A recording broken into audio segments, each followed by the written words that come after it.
Okay, so on to our third type of test table now, which is the mock object. So where we saw with our stubs were about recording state. Mock objects are not about recording state, but they're about behaviour verification.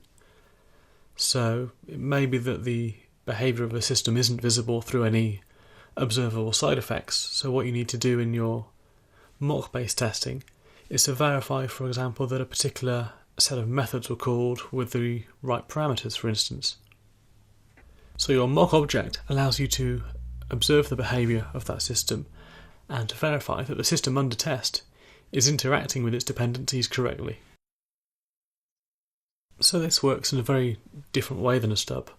So whereas a stub was all about providing canned answers and recording that state, with a mock object what you have to do is, before executing your test code, before calling into your system under test, you would have to set that mock object up with its expectations. You would have to say exactly what you expected to happen during the execution of that test.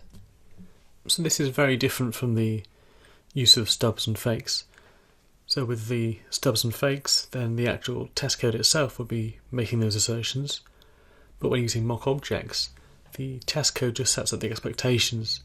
The actual assertions are made by the mock object itself.